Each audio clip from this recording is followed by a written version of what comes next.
Y en ese sentido yo veo la política muy distinto de la ética. En la ética, según Aristóteles, hay que buscar siempre el justo medio, ¿no? El centro. Por ejemplo, no sé, entre la cobardía y la temeridad, bueno, la valentía. Es decir, no me voy a pasar ni de un lado ni me voy a pasar para el otro, entonces el comportamiento ético o la virtud se encuentra en ello, ¿no? Ahora, en política, donde nos jugamos otro tipo de cosas, nos jugamos el espacio público, el centro no siempre es la solución. Por ejemplo, entre la libertad y la esclavitud, ¿el centro cuál es? Ser más o menos esclavo. No me convence demasiado. Entonces, una cosa es el terreno ético, que refiere a las virtudes del individuo, y otro el terreno de la política, donde no siempre el centro es una buena solución. Vino para charlar. Un podcast de Aldabea Comunicación, con el apoyo de Bodegas J.F. Arriezu.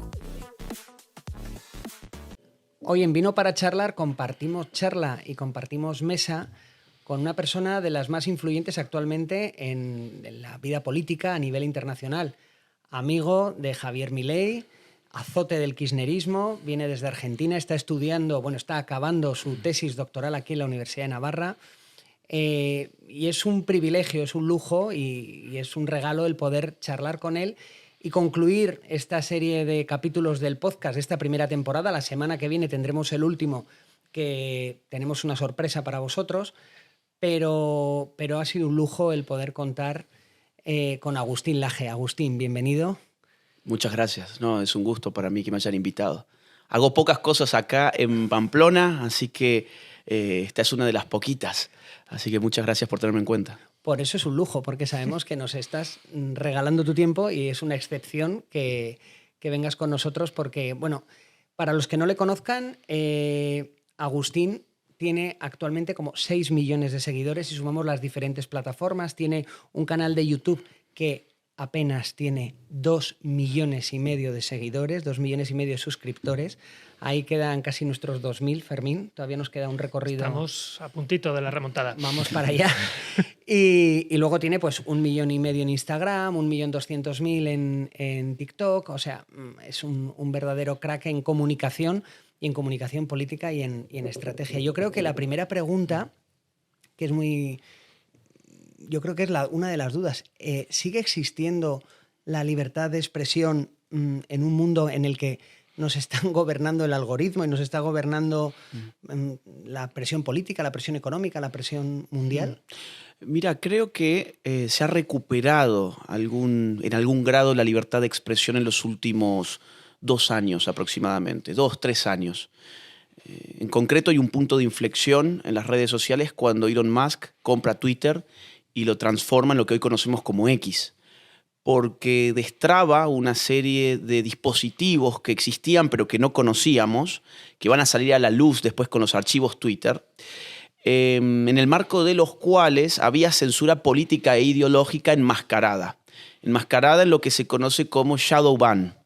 Entonces, el shadow ban era una censura que operaba sobre un montón de gente que de un día para otro experimentaba un descenso en el alcance que tenían sus publicaciones, un descenso completamente irrazonable en términos de que no habían descendido sus seguidores, no había perdido su audiencia y sin embargo sus redes sociales dejaban de llegar a la gente. Esto que se practicaba en las plataformas de Twitter, en las plataformas de Meta, o sea Facebook, o sea Instagram. Google siempre negó tener un dispositivo de shadow ban en lo que es YouTube, por ejemplo, pero yo creo que algo de eso sí debe haber. Y sin embargo, cuando llega a Twitter Elon Musk, revela este secreto a voces, porque era algo que ya se sabía, pero que nadie lo asumía, digamos, de manera pública, y además mostraba cómo operaba la censura en Twitter. Ofreció a la postre un sistema alternativo de libertad de expresión que tuvo éxito y que puso de manifiesto la injusticia de las otras plataformas. Y luego, con la victoria política de Donald Trump, directamente Mark Zuckerberg se tiene que arrodillar y pedir disculpas e implorar y suplicar, digamos, que lo vuelvan a admitir en el club de los que respetan la libertad de expresión y se acopló a las normas X. Entonces, como te digo, hoy se respira un ambiente un poquito poquito más libre en las plataformas sociales. Si esta pregunta me lo hubieses hecho hace 2 o 3 años, te hubiese dicho que era insoportable porque no se podía publicar absolutamente nada. Aún así, yo he tenido mi cuenta de Facebook desactivada al menos 5 veces, la de Instagram 3 o 4 veces, la de Twitter estuve más de 2 años con un shadow ban muy fuerte donde no me dejaba ni siquiera publicar una sola foto. Y en el caso de YouTube he tenido también mis complicaciones, sobre todo ahí la disciplina es de tipo financiera. Ellos te disciplinan quitándote tus ganancias. Yo creo que el algoritmo es una de las cosas que en estos meses Fermín, Miriam y yo estamos intentando entender y es muchas veces inentendible. Al final son unos y ceros ordenados de una manera o de otra, como decía un profesor mío de informática. Me parece curioso y divertido contar que el primer intento que hicimos de charlar con Agustín fue el día del apagón a nivel nacional que teníamos prevista a las 5 de la tarde y nosotros decíamos, no, por favor, que se vaya la luz otro día, pero que hoy que teníamos un invitado de lujo y yo creo que, mira, voy a aprovechar para, aparte que no he dado las gracias, como siempre, a nuestros amigos de JF Arriezu, José Félix y Pablo, que nos apoyan y nos han dado la cobertura para lanzar el proyecto desde su bodega, pero yo creo que hay 2 personas que les tengo que nombrar, se enfadarán, pero son Rafa, mi amigo Rafa Ansó, y Carlos Beltramo, tu amigo y amigo mío, que son los que han conseguido, los que nos han puesto en contacto para eso. Pues ese apagón yo creo que es una de las cosas que muchas veces no entendemos, ¿no? Porque hay vídeos que de repente se hacen virales y otros vídeos que no. Hay el para ti famoso de este que sale en TikTok, ¿no? Que de repente tenemos un invitado, 5 vídeos, de repente uno tiene 150.000 visualizaciones y el otro tiene 540. Dices, ¿eso por qué crees que no quieren explicar? Antes que nada, el vino es extraordinario, es buenísimo. Así que estoy ahí. Te vas a llevar, ¿eh? Te vas a llevar vino, gracias, seguro, gracias. Para que pruebes. No, es muy rico, es muy bueno. Mira, yo te soy franco. No me preocupo mucho en pensar cómo funciona el algoritmo. Simplemente trato de comunicar las cosas que yo quiero escuchar y que yo considero que valen la pena que las personas escuchen. Y después, obviamente, uno se frustra un poco más, un poco menos, porque ve que hay cosas que a uno les parece maravilloso y que va a tener gran éxito y después no lo tiene, y hay otros videos que te parecen mediocres pero al final se viralizan. ¿Cómo funciona?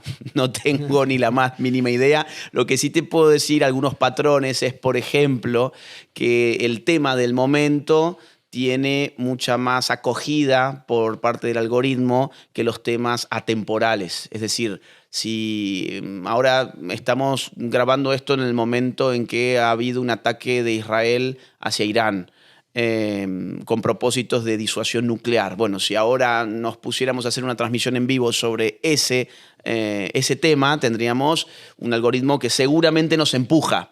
O, por ejemplo, cuando se dio el fraude en Venezuela para un canal como el mío, que tiene mucho público hispanoamericano, cubrir ese asunto, bueno, era trend topic, digamos así. Tiene que ver con los temas, tiene que ver con el tipo de público. También uno puede ayudar con los títulos, con las miniaturas, por ejemplo, en el caso de YouTube. Pero al final del día uno se puede volver loco siguiendo el algoritmo porque es que además lo cambian a cada rato. Con lo cual, cuando lo descifraste, quizás pasado mañana ya es otro. Entonces, lo mejor es hacer un buen producto con temas que a uno le parezcan pertinentes y digamos, montar un buen canal de cara a una audiencia fiel. Uno de esos temas que te parecen tan importantes habitualmente es la famosa batalla cultural. ¿Por qué es tan importante y qué es la batalla cultural para a lo mejor quien nos está escuchando y no está familiarizado con este término que muchos intentan esquivar, y esa es la realidad? Mira, es un modelo de acción política. En el fondo es una suerte de teoría política, la batalla cultural, que trata de descifrar qué alcance para la política significan los componentes culturales que antes les adjudicábamos un aspecto ocioso, estético, de tipo, digamos, que no lo vinculábamos con el ámbito del poder. Por ejemplo, las historias, las costumbres, los símbolos, las imágenes, las palabras, el lenguaje. Todo este tipo de consideraciones sociológicas no entraban en una teoría política, por ejemplo, de cara a ganar una elección. los que cultivamos de alguna forma la idea de que hay que hacer batalla cultural, nos fijamos en esas precondiciones sociológicas del poder. Entonces, decimos, si queremos llegar al poder sin vender nuestras ideas, lo que tenemos que hacer es ofrecer de manera atractiva y convencer a la opinión pública de que nuestro lenguaje es el mejor, nuestras ideas son las verdaderas, nuestros símbolos les convienen, nuestras costumbres son buenas, nuestros valores son buenos. Esto ha estado, insisto, muy por fuera del sistema de partidos políticos contemporáneos, en el cual lo que se ofrecía eran jingles, donde se ofrecía algún eslogan corto, donde el político estaba excesivamente preocupado por cómo salía fotografiado. Todas estas cuestiones para quienes impulsamos la idea de batalla cultural son ni siquiera secundarias, son de último interés.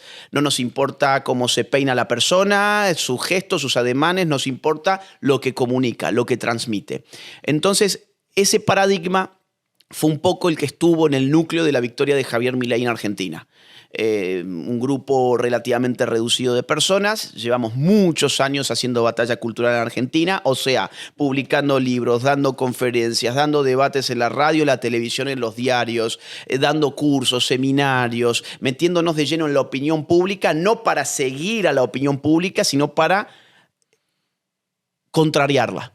Es decir, para llevar un mensaje completamente distinto al que ella estaba acostumbrada. Y eso llevó muchos años, pero al final rindió frutos políticos porque un candidato ignoto, un candidato sin partido político, que solamente tenía un proyecto digamos, político-ideológico, en el sentido neutro de la palabra ideología, un proyecto político-ideológico muy novedoso, fue el que marcó el ritmo de la discusión política en la Argentina en el marco de una campaña para la presidencia de la nación en la que se enfrentaban todos los partidos políticos tradicionales, todos los políticos tradicionales que al final tuvieron que rendirse todos frente a la fuerza de las ideas que este candidato nuevo llevaba adelante. Entonces, muy sintéticamente eso es dar batalla cultural. Recogió, yo creo, que a mucha gente que estaba cansada, ¿no?, de esa, vamos a decirlo así, tibieza de no. Hay muchos partidos que no quieren dar la batalla cultural por no perder lo que se suele decir el centro, ¿no? Exacto. El centro derecha, pero ¿tú crees? O sea, la derecha tiene un complejo de decir soy de derechas y sin embargo la izquierda sí que dice abiertamente soy de izquierdas, es decir, y lo lucen y tienen sus símbolos. Al menos digo a nivel... Sin dudas, sin dudas. El de derechas tú le preguntas ¿tú qué eres? Y dice, no, yo soy de centro, sí, yo soy liberal, yo soy humanista, exacto, cristiano. Exacto. Pero no dices de derechas. O más aún, te dice, yo no creo en la diferencia entre derechas e izquierdas, esas son viejas categorías que ya no se usan. Mentira, cualquier periódico que uno abre va a encontrar ese tipo de discurso político. Este es de derechas, este es de izquierdas, y yo me subo un taxi aquí en España y le pregunto al chofer, oiga, dígame, ¿Santiago Abascal es de izquierdas o de derechas? Me van a decir claramente de derechas. Y si le pregunto, Pablo Iglesias, bueno, es de izquierdas.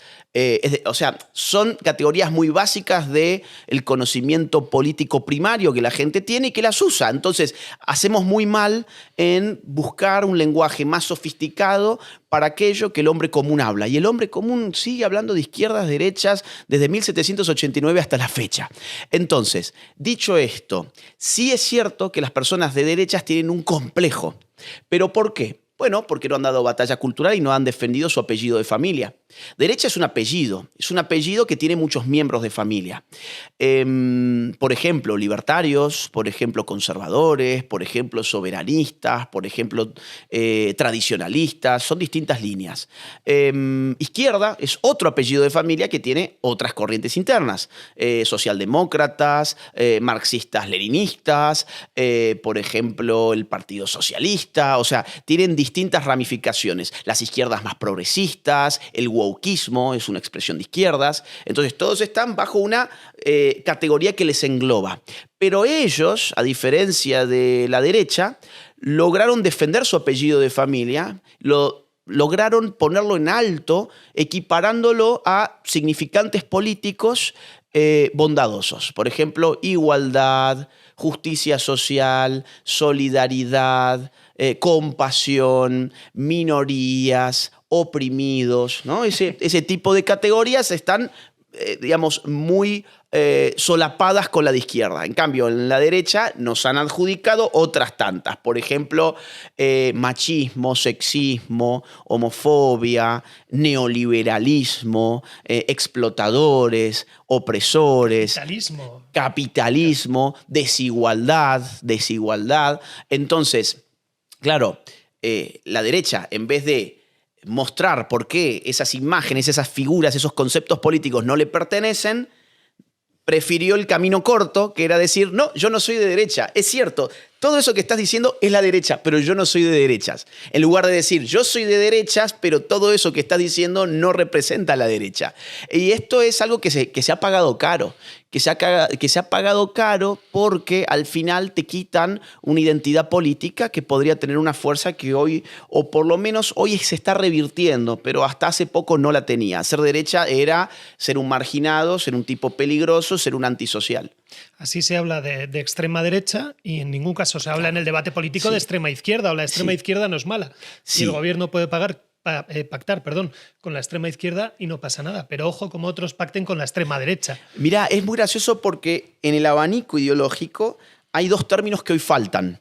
Hoy los términos son izquierda, centro-izquierda, centro-derecha y extrema derecha. O sea, te faltan dos. Te falta la extrema izquierda y te falta la derecha a secas.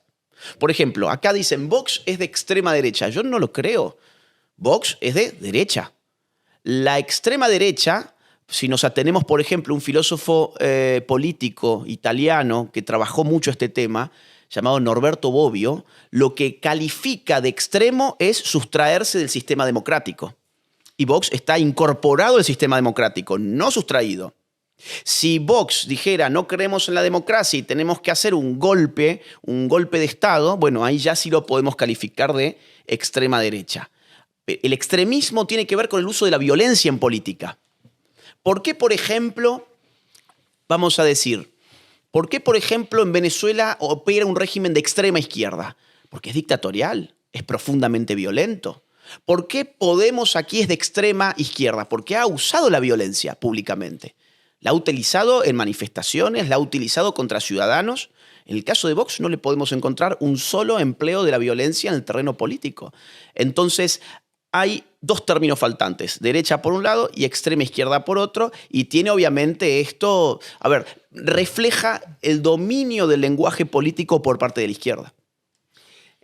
Lakoff, en su libro No pienses en un elefante, que me figuro que lo tendrás perfectamente controlado, dice que es mejor no tocar temas o términos más que los que te benefician. Es decir, como no jugar en campo contrario, no meterte en charcos, que se dice ahora. Los famosos marcos. Claro, la teoría de batalla cultural te obliga a meterte en esos charcos, porque la batalla cultural es distinto a la sujeción a la opinión pública. La opinión pública es un dato que está dado. Mira, te lo voy a poner con un ejemplo. Hace algunos años, un dirigente muy importante del macrismo, de lo que aquí viene a ser más o menos el PP, un dirigente muy importante en Córdoba, yo le pregunté por qué no daban tal o cual discusión, básicamente lo que me estás exponiendo. Y él, con toda sinceridad, pero también con mucho orgullo, o sea, él creía que me estaba diciendo algo fantástico, me dijo, porque no somos un partido de ideas, nosotros no tenemos ideas, nosotros hacemos focus group, que es una técnica cualitativa donde uno puede analizar el estado de la opinión pública. ¿Y qué hacemos con el resultado de la opinión pública? Pues repetimos lo que la opinión pública dice. Si mañana la opinión pública dice que, que este vino en realidad es un vino tinto y no un vino blanco, nosotros tenemos que decir que es un vino tinto y no un vino blanco, porque lo que hay que hacer es seguir lo que dice la opinión pública, aunque sepamos que está equivocada. La batalla cultural dice lo contrario. Aunque la opinión pública diga que somos vinofóbicos por decir que este es un vino blanco, lo vamos a decir igual porque lo es. Y podemos torcer el rumbo de la opinión pública hacia la verdad. podemos reencauzarla hacia, por lo menos, vamos, a ver, saquémonos quizás eso de la verdad, digamos, hacia nuestras ideas políticas. Y eso se hizo, y ese era el modelo Milei, que según el macrismo no tenían ninguna chance de ganar porque el modelo era seguir la opinión pública y no meterse en el barro. Nosotros nos metimos en el barro. Pero puedes acabar en el marxismo, pero de Groucho Marx, ¿no? Estos son mis principios y si no le gusta tengo otros, ¿no? He hecho un focus group, veo que para sacar votos tengo que cambiar, cambio mis principios y cambio lo que haga falta. Mira, yo te diría que la política tradicional tiene demasiado de eso. Es decir, la política tradicional tiene algunos límites ideológicos, pero cada vez más difusos y cada vez más amplios, además. Es decir, cada vez se alejan más. Entonces, cada vez el espacio del discurso en los cuales ellos se pueden mover se vuelve más indeterminado. Si mañana se dice X, bueno, y el político que no lo diga le pueden acusar de esto o de aquello, pues todos van a salir a decir X, en general. Yo creo que es una debilidad de la política contemporánea que se está empezando a romper en este momento con liderazgos outsiders. Fíjate, la figura del outsider rompe eso, porque el outsider es el que dice, a mí no me importa cómo está dado el juego, yo pateo el tablero y empiezo desde cero. Bueno, por eso hoy hay éxito en ese tipo de figuras. Es lo que le pasa al centro. El centro, por definición, es un lugar adaptativo. El centro depende de dónde están los demás. Entonces, si la izquierda se extrema y se va cada vez más a la izquierda, el centro se mueve cada vez a la izquierda, con lo cual tú tienes que adaptar tus principios cada vez más hacia la izquierda. Y si no te mueves, ya pasas a ser extrema derecha. Es el problema del centro, ¿no? Exactamente. Y en ese sentido yo veo la política muy distinto de la ética. En la ética, según Aristóteles, hay que buscar siempre el justo medio, ¿no? El centro. Por ejemplo, no sé, entre la cobardía y la temeridad, bueno, la valentía. Es decir, no me voy a pasar ni de un lado ni me voy a pasar para el otro, entonces el comportamiento ético o la virtud se encuentra en ello, ¿no? Ahora, en política, donde nos jugamos otro tipo de cosas, nos jugamos el espacio público, el centro no siempre es la solución. Por ejemplo, entre la libertad y la esclavitud, ¿el centro cuál es? Ser más o menos esclavo. No me convence demasiado. Entonces, una cosa es el terreno ético, que refiere a las virtudes del individuo, y otro el terreno de la política, donde no siempre el centro es una buena solución. ¿Y en qué marcos crees que se debería de mover la derecha para conectar con el votante joven? Otra cosa que se suele oír es se nos mueren los votantes, ¿no? La izquierda es la que está arrasando en el movimiento joven. Es decir, ¿qué tiene que hacer para conectar con esa regeneración de voto? Mira, ahí voy al punto, pero te vas a sorprender que en los últimos años se ha revertido ese clivaje político y los jóvenes están migrando hacia la derecha en casi todos los países. Por ejemplo, en Argentina, Milei sacó alrededor de entre 70 y 75% de voto joven. O sea, del 100% de los jóvenes, entre el 70 y el 75% votaron por Milei. En el caso de Estados Unidos, en la última elección, también los jóvenes fueron con muchísima fuerza por Donald Trump. Por ejemplo, Bukele en El Salvador, que es otra figura de nueva derecha clarísima, ha tenido también el apoyo del mundo joven en El Salvador. Y aquí en España, Vox está dando ya desde hace algunos años un protagonismo en el mundo joven que ha alarmado a la izquierda al punto de que han salido libros sobre este tema. Aquí en España hay uno que se llama Derecha 2.0, por ejemplo, que salió con la editorial Siglo XXI, donde su autor, un tipo de izquierdas, está totalmente desconcertado por una serie de encuestas que le están mostrando que los jóvenes están migrando hacia la derecha y en concreto hacia Vox. Yo te diría, el problema hoy no está tanto en la edad, sino en el sexo. El gran triunfo político del feminismo no fue ni salvar a la mujer del patriarcado, ni reducir las violaciones, ni reducir la violencia de género, ni reducir los femicidios. El gran triunfo político fue convencer a la mujer de que tenía un interés objetivo como sexo en votar a candidatos de izquierdas. Ese fue el verdadero triunfo del feminismo en Occidente. Así las cosas, vuelvo a mis ejemplos anteriores. En el caso de Milei, a Milei lo votaron los pobres, lo votó el campo, lo votó la ciudad, lo votaron los jóvenes. ¿Quién no lo votó? Bueno, las mujeres. Trump ¿Dónde tuvo mayor resistencia en clave sociológica? En las mujeres. ¿Dónde tiene mayor resistencia aquí en España Abascal? En las mujeres. ¿Qué pasó con José Antonio Cast en Chile? Las mujeres. Es decir, la derecha tiene un problema en términos de sexo porque el movimiento feminista ha cumplido su cometido, que no era salvar a la mujer ni mejorar su condición de vida, sino que era transferir sus votos hacia las izquierdas, cosa que en el origen no existía. Porque cuando se habilita el voto femenino, y esto es muy interesante, los partidos de izquierdas en muchas naciones se oponen al voto femenino. Ahí va a ir yo. Por ejemplo, en Francia. Se oponen porque dicen la mujer es un factor conservador. De hecho, grandes filósofos, por ejemplo, de la Escuela de Frankfurt, Max Horkheimer, que escribió un libro sobre la autoridad y la familia, decía la mujer es un factor conservador. Cuando se le da poder político a la mujer, lo que hace es traer a la derecha al poder. Bueno, hoy es exactamente al revés. Sí, en España pasaba eso. Hablabas de Milei, hablabas de Bukele, de Trump. Todos estos sí son outsiders. Al menos Trump era una persona muy conocida socialmente, pero en política se puede considerar un outsider. Pero Abascal precisamente no es un outsider, lleva toda la vida en política. Sí, él tiene una carrera distinta. Desde las nuevas generaciones del Partido Popular. Sí, él tiene una carrera distinta y él salta, digamos, a ¿Es la... un peso eso? Perdona. ¿Es un lastre para él a la hora de vender todas estas ideas? Mira, no creo que sea un lastre, creo que en todo caso es un componente que sería mejor ser outsider que no outsider en los tiempos que corren. Ahora, su realidad es que ha podido armar un partido político porque el partido de centro-derecha abandonó sus posiciones ideológicas tradicionales. Y eso le dio el pie a esta persona de decir voy a armar un partido político que trate de sostener estas ideas que no ha sostenido lo que era la centro-derecha, que ahora se ha corrido hacia el centro. Evidentemente, cuando hablamos de fuerzas como el PP, o podríamos decir como el macrismo en Argentina, o como el PAN en México, estamos hablando sobre todo de la cúpula, porque las bases sufren muchas veces estos procesos y muchas veces las bases están todavía bien firmes en los principios ideológicos claros. El problema es quienes asumen el control de los partidos que terminan girando al partido, o por lo menos a sus dirigencias, hacia el centro, y en ese sentido generan un espacio ideológico vacante que lo cubren otros actores. El caso de Abascal es cierto, no es un outsider, solamente ha venido a ocupar un lugar que dejó vacío la fuerza que debería haber estado ahí. Bodegas J.F. Arriezu patrocina el podcast Vino para Charlar. Un vino ecológico, nacido del respeto por la tierra y de la pasión de una familia dedicada al viñedo. Auténtico, sostenible, con el cariño y la dedicación de quien cuida y hace crecer lo que ama.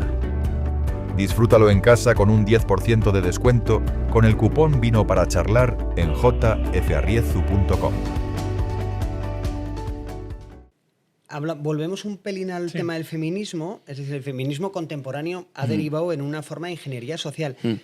¿Crees que esa posición puede ser el caldo de cultivo del punto de retorno para lo que sería, vamos a decirlo así, un machismo? Es decir, que la gente en un momento dado empiece a ir en contra de ese movimiento feminista. Mira, el discurso feminista es tan poco riguroso que una mujer, hace algunas décadas, llamada Esther Vilar, publicó un libro llamado El varón domado, donde con la misma lógica feminista defendía la tesis exactamente opuesta. Es decir, que sí hay un sistema de opresión sexual en Occidente, pero que ese sistema de opresión es de la mujer hacia el hombre. Porque el hombre tiene que trabajar, porque el hombre habitualmente es el que mayor cantidad de dinero trae a la casa. Fíjate vos cómo los mismos fenómenos los puedes ver desde un lado o desde otro lado cuando te pones gafas ideológicas. Que el hombre trabaje para el feminismo era opresión hacia la mujer, porque la mujer se quedaba en la casa.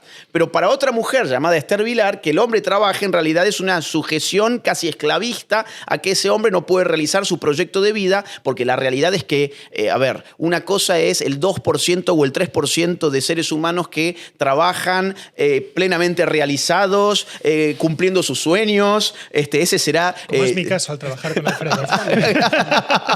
Ustedes son dentro del grupo de la élite privilegiada. Ellos, digo, yo hay no, una... yo les sufro, ellos me disfrutan. No. Claro, a ver, quizás exagero decir el 95%, pero quiero decir, hay una mayoría de personas que en realidad no va al trabajo a autorrealizarse.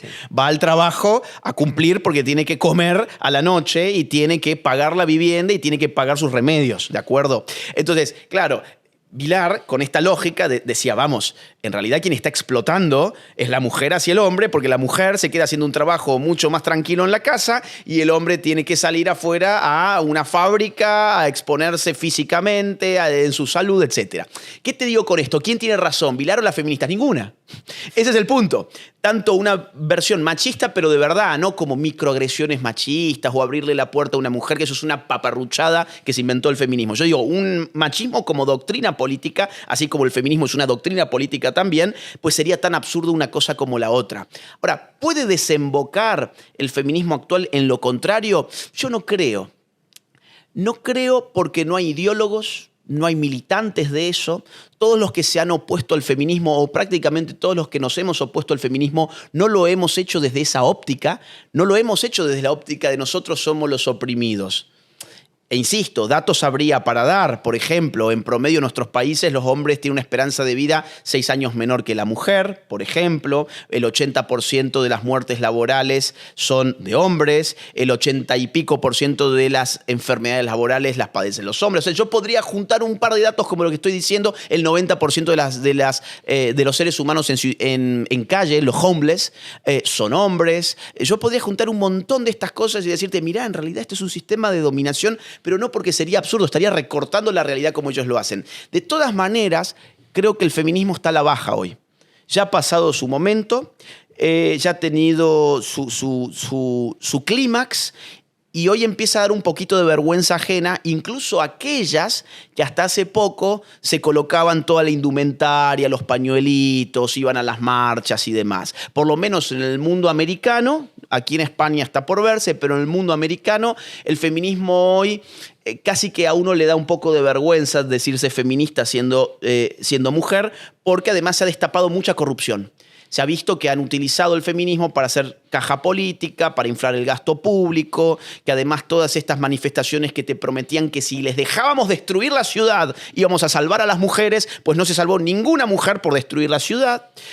Además, muchas mujeres se han dado cuenta que esa era una filosofía de vida nefasta que reventaba todas sus relaciones sociales, les reventaba la relación con su papá, con sus hermanos, con sus parejas, con sus amigos, les volvía imposible desarrollar una vida sana, una vida social sana. Entonces muchas mujeres han empezado a abandonar en América la idea de ser feministas. Acá en España creo que todavía estamos por verlos, pero creo que va a llegar pronto. Ese nuevo feminismo, ese feminismo más politizado, más hacia la izquierda, ¿ha hecho daño al feminismo de verdad? Al feminismo que se preocupaba de cosas realmente importantes para la mujer y en luchar una brecha que yo creo que sí existía, esa brecha. Mira, yo creo que me cuesta pensar en Occidente en qué sentido hombres y mujeres somos desiguales frente a la ley. Es decir, creo que el feminismo tuvo su razón de ser cuando no había igualdad ante la ley, pero en la medida en que vos colocás la misma ley para todos, ya está, es el mismo juego. Pero ¿qué hizo el feminismo a continuación? Vino a decir, no, con la misma ley para todos, las ventajas van del lado de los hombres. Entonces aquí hay que hacer la ley desigual para equilibrar a los sexos. Y esa es la tercera ola de las feministas, la cuarta ola feminista. A mí, la única con la que yo me puedo sentir representado era la ola feminista donde decía queremos la misma regla de juego. O sea, por ejemplo, poder ir a una universidad, como van los hombres, poder conseguir un empleo en el sector público o privado, como hacen los hombres, poder votar, poder ser votada. Ahora, cuando ya tenés que empezar a inventar un montón de políticas, por ejemplo, ¿por qué en la empresa, en el consejo directivo de tal empresa, hay solamente 2 mujeres y 8 hombres? Entonces ahí aparece el feminismo y dice, claro, eso es desigualdad de género. Necesitamos una ley que le obligue a la empresa a expulsar a 3 hombres de esa junta directiva y poner a 3 mujeres para tener equilibrio. Pero en realidad la norma para ingresar ahí era la misma. Hombres y mujeres podían ingresar en función de que aptitudes, capacidades, antigüedad, inversión, lo que fuere que esa empresa considera. Entonces, a mí me parece que cuando uno subvierte la igualdad ante la ley buscando igualdad de resultados, aniquila la libertad de los individuos. Y contra eso es contra lo que nos oponemos las personas de derechas. Yo no sé si nos va a perjudicar mucho el algoritmo por este discurso sobre el feminismo. No, pero sí que hay una herramienta que nosotros utilizamos muy habitualmente, y cambiando prácticamente total de tema, que es la inteligencia artificial. La utilizamos para generar, pero la utilizamos también a nivel general para informarnos. ¿Hay un riesgo para la libertad de expresión en torno a la inteligencia artificial? ¿Quien controle la inteligencia artificial va a controlar el relato? Mira, hay una categoría de un autor que se llama Michel Foucault, un francés que escribió entre los años 50 y los 80, murió en el 84. Uno de sus últimos cursos, él usa una categoría que es régimen de verdad. Él dice, la verdad aparece a través de una serie de dispositivos, de normas, de procedimientos, y esos procedimientos siempre tienen algo de arbitrario, tienen algo de político en la visión de Foucault. Yo creo que la inteligencia artificial se ha convertido muy rápidamente en el nuevo régimen de verdad. Es decir, es el dispositivo, es el marco en el cual el individuo encuentra una verdad plena e irrefutable. Hasta hace algún tiempo, o hace algunas décadas mejor dicho, eso pareció cumplirlo la televisión. En los años 80-90, un politólogo italiano muy conocido, Giovanni Sartori, publicó un libro titulado Homo Videns, donde él decía, la televisión es una caja boba que va a destruir la capacidad de pensar de las personas. Ahí todo lo que esta gente mira cree que es la verdad y su pensamiento crítico queda totalmente inhibido y desactivado. Esto es un riesgo político inmenso, la televisión. A veces yo me pregunto, ¿qué hubiese escrito Sartori al ver ChatGPT? donde ya ni siquiera tenés que sostener la atención, porque por lo menos en la televisión, digamos, no, esto es, le pones un comando y te descubre el mundo. Yo creo que la inteligencia artificial es una buena herramienta, si uno la sabe usar, la usa con criterios críticos, sabiendo que muchísimas veces se equivoca, y se equivoca a veces en cosas muy groseras. Cuando no lo tiene claro, no te dice que no lo tiene claro, te lo inventa y te puede hacer cometer errores muy graves. Podemos usarlas para cosas buenas y podemos usarlas para cosas malas. Hoy los profesores, por ejemplo, en todos los niveles, tengo amigos en todos los niveles, en niveles de grado, de posgrado y niveles de escuela, están desconcertados porque no saben cómo lidiar con esta tecnología en tanto y en cuanto los alumnos les traen, por ejemplo, ensayos, trabajos prácticos, donde es evidente que no lo han hecho ellos. Y donde les preguntan, bueno, ¿y qué quisiste decir acá? Pues no tienen idea porque es que no lo han dicho ellos. Entonces, esto para los niveles escolares, más que una ayuda, puede ser un arma de destrucción masiva, y para los niveles universitarios y sobre todo los más avanzados puede ser una ayuda que sí venga muy bien. Insisto, de acuerdo a cómo lo usemos, un martillo lo puedes usar para clavar un clavo o para pegarle a alguien en el ojo. Esa frase la usamos mucho con nuestros clientes porque decimos que es el martillo, pero que hay que saber usarlo. Exacto. Es decir, yo me acuerdo de una conferencia que le oí a Valentín Fuster, que es un cardiólogo, es el cardiólogo jefe del Hospital Monte Sinaí, es español, es de Barcelona, y le oí en una conferencia que decía que el miedo a la inteligencia artificial es que acabe con nuestra imaginación. Que no seamos capaces de imaginar. Es decir, él decía que hemos acabado con gran parte de nuestra capacidad de geolocalización, porque tú antes ibas a Madrid, decías, tengo que ir a no sé qué calle, estudiaba la calle en la que tenía que ir, miraba un mapa, entro por Castellana, giro por no sé dónde, más o menos me pierdo y eso pregunto. Sin embargo, tú ahora sales de aquí, pones la calle no sé qué, no sé cuál, número 6, y te dice, gira en esta rotonda, aquí en la puerta a la izquierda, luego coge la autopista, luego vete a no sé dónde, claro, luego a no sé qué. Entonces decía, eso nos ha hecho que ya no dice, como decía, la memoria, ya pocos teléfonos tenemos, pero todo eso, él dice, son cosas que nos pueden sobrar. Pero sin embargo, al ser humano, como le quites la imaginación, es un problema. Ya, decíamos, voy un poco a este tema, sobre el tema de que no controlábamos el algoritmo. Pues no te quiero decir nada de la IA, ¿verdad? Que nadie sabe qué hay detrás, quién está detrás. Y encima ahora tienes Gemini, Copilot, ChatGPT, Midjourney, tienes un montón y cada día salen más. Veo 3, que ha salido ahora la nueva de Google para vídeos. Sí. Mira, eso es un peligro político clarísimo. Por ejemplo, la IA en China no está habilitada para contar hechos históricos totalmente confirmados, comprobados, reales, simplemente porque perjudican la imagen del Partido Comunista Chino. En el caso de nuestras inteligencias artificiales en Occidente, se hicieron pruebas que incluso fueron mostradas en redes sociales, donde se le pedía una opinión negativa al ChatGPT sobre Joe Biden y decía que no podía dar opiniones políticas porque no estaba configurada para eso. Bien, amén. Pero cuando se le pedía para Donald Trump, ahí nomás te la arrojaba. Entonces, claro, o sea, a ver, esto tiene muchas vertientes. La política claramente es quien programa la IA, puede hacerle decir una u otra cosa en términos políticos. Y por el otro lado está la cuestión antropológica, lo que vos estás diciendo, la capacidad de imaginar. Y yo voy a sumar algo más, la capacidad de pensar. Porque te pongo otro caso, como el del GPS, pero es de otra índole, la calculadora. Bueno, la realidad es que cuando la gente no usaba tanta calculadora, tenía mucho más claro cómo hacer operaciones aritméticas, y desde que la calculadora está en el teléfono móvil, pues realmente a veces la usamos para hacer operaciones que en el tercer grado de nuestro colegio la hubiésemos hecho en 2 segundos. Ahora, ¿qué pasa con el GPT cuando se le pide, o la IA en general, cuando se le pide haceme este ensayo, haceme este trabajo? Lo que te está ahorrando es hacer 2 cosas, análisis y síntesis. O sea, 2 procesos del pensamiento que son indispensables para el buen razonar.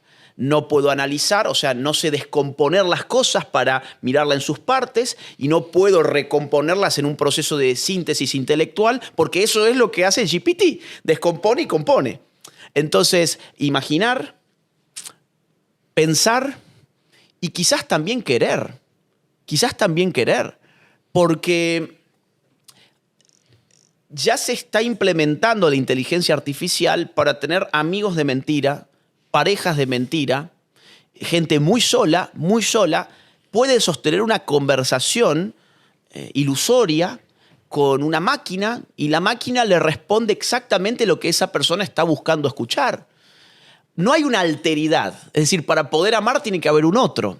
Y en realidad el GPT se puede, o la IA, la tengo con GPT, la IA se puede convertir en un perfecto algoritmo del sí mismo que en un ejercicio onanístico cree que está teniendo una relación verdadera, pero no es más que un vínculo con un algoritmo que está programado para confortarle a uno. Entonces, imaginar, pensar, querer, amar, todo eso puede estar, votar, todo eso puede estar siendo complicado por la IA, que además no sabemos hasta dónde va a llegar. Lo que estamos viendo ahora, podemos tener esta charla en un año y seguramente ya toma otro color. Es que Google al menos te ofrece opciones, pero la IA te ofrece una solución.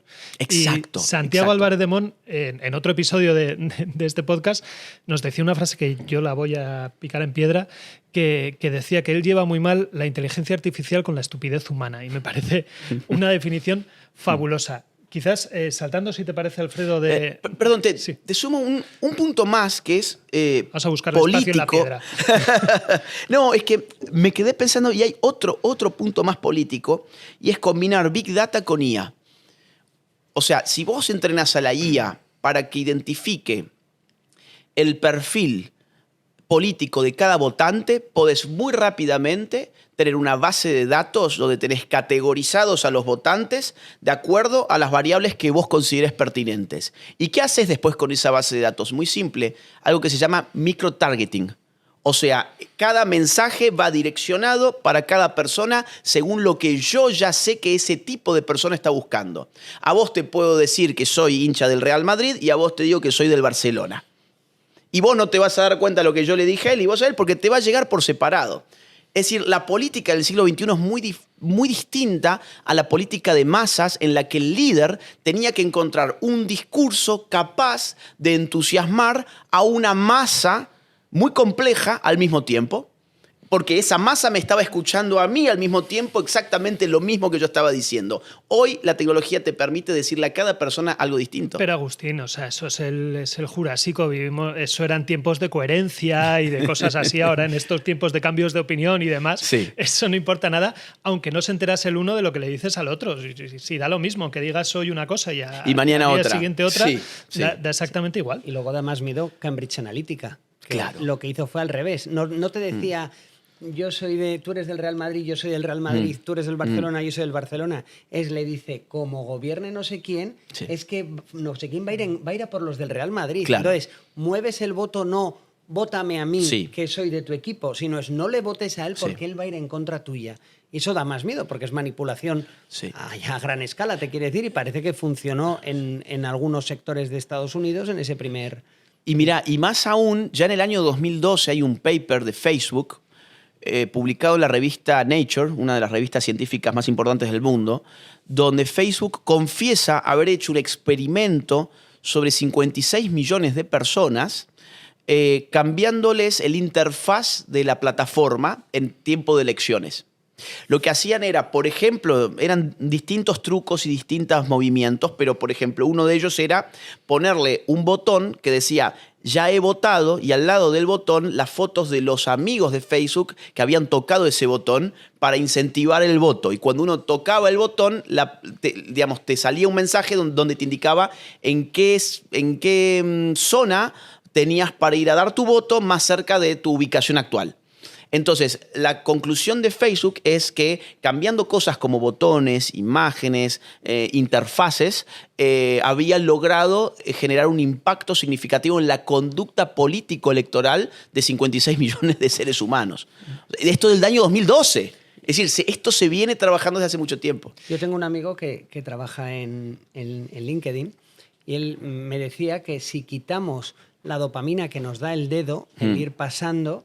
Dice, nos moriríamos. Dice, el hecho del poder que tú tienes al pasar, dice, si yo te lo pongo a la misma velocidad, yo estudio a qué velocidad tú le das al dedo para ir pasando, y yo hago que pase, te evito un movimiento, no, te evito la sensación esa de dopamina, de poder. Sí. El ser humano yo creo que es complejo y en estas cosas nos están exprimiendo para movernos. En este nuevo ecosistema, hablamos de IA, hablamos de redes sociales, siguen existiendo los viejos dinosaurios, que son los medios tradicionales, con todo el respeto, que no están siendo del todo capaces de adaptarse a toda esta realidad. Tuvimos aquí también en otro episodio a Alfredo Urdazi, que nos hablaba de la autocensura que existe en los medios tradicionales, primero para evitar cancelaciones, para evitar que te señalen, y también una dependencia con los poderes económicos. Mira, la crisis de los medios tradicionales empieza, a mi juicio, con la confianza del público, que se empieza a desplomar según el país, ¿no? Según el país. Pero una alarma, por ejemplo, suena en la década del 70 en Estados Unidos, y los gráficos de la época te muestran un desplome en la confianza de la población con los medios comunicacionales. Si uno ve históricamente desde la década del 70 hasta el 2025, vas a ver que en general el gráfico viene hacia abajo. ¿Qué significa esto? Bueno, que habrán hecho algo muy mal. Habrán hecho algo mal los medios de comunicación en todas partes como para que la gente le vaya retirando poquito a poco su confianza. Y si eso le agregás la variable tecnológica, que es la irrupción de lo que un autor llamado Manuel Castells, de acá, de España, llama la autocomunicación de masas. O sea, si le agregás la posibilidad de aquellos que eran meros receptores de comunicación, pero que de la noche a la mañana se han convertido en emisores de comunicación, pues entonces ahí tenés una quiebra en la lógica que estructuró la comunicación de masas desde el siglo XIX hasta el XXI, que era muy simple. Una empresa con poquita gente, muchos recursos, tecnología de punta, enviando información hacia montones de gentes. Eso se invirtió. Ahora es montones de gentes mandando un montón de información distinta, con pocos recursos, porque te hace falta simplemente un celular, un teléfono móvil, en un caos comunicacional que no tiene forma. ¿Cómo se pueden reinsertar en ese contexto los medios de comunicación? Yo creo que no pueden. Yo creo que es como preguntarse cómo puede hacer el vendedor de velas para sobrevivir a la bombilla de luz. Es decir, ha cambiado por completo la lógica. Lo que estamos viendo, obviamente, son los últimos años de algo que duró al menos 2 siglos, la comunicación de masas. Ahora es tiempo de autocomunicación de masas. Y si vos te fijas, los periodistas exitosos que han saltado de la lógica tradicional de la comunicación social a la lógica de la red, vas a encontrar casos de éxito. Por ejemplo, Tucker Carlson. Tucker Carlson lo echan de Fox, era uno de los periodistas más vistos en Fox, y el tipo abre su propio canal en X y en las redes sociales y se da cuenta que ahora la audiencia se le multiplicó por, no sé, invento, por 10, por 20, no lo sé, pero por mucho. Entonces, y luego tenés también otros ejemplos. Los que ya se han quedado demasiado viejos y mientras mantienen su presencia en la televisión tradicional, quieren abrir su canal alternativo y en el canal alternativo no lo mira nadie porque la gente que mira la TV hoy suele ser un público muy grande, un público de edad elevada en general. Y esa gente, bueno, mira la TV precisamente porque tiene esa edad. Pero, ¿qué te quiero decir con esto y cierro con esta idea? Que generacionalmente, en algunos años, pues ese público ya no estará y lo que va a dominar en comunicación social ya de manera definitiva son las redes sociales. Pero esto tiene también riesgos, ¿no? Todo el tema de las fake news, no voy a entrar al discurso del presidente del gobierno, con que las fake news vienen solo de un lado, pero sí es verdad que esto crea un caldo de cultivo extraordinario para generar mentiras, para generar... Es que lo de bulos ahora es una palabra que le he cogido bastante asco, ¿no? Pues está muy manoseada. Pero es cierto, antes, bueno, podías tener unas personas que podían hacer un filtro, que podías confiar o no en ellos, elegías un medio, elegías otro medio, pero ahora hay mucho menos control sobre todo eso y es un riesgo. Yo veo que en realidad el riesgo es otro. Ahora voy a ese riesgo. Para mí el riesgo es otro. Es que hay pocas redes sociales realmente exitosas, masivas, o sea, exitosas en el sentido de masivas. Vamos a ver, si yo salgo allí afuera y le pregunto a alguien, ¿cuántas redes sociales usás?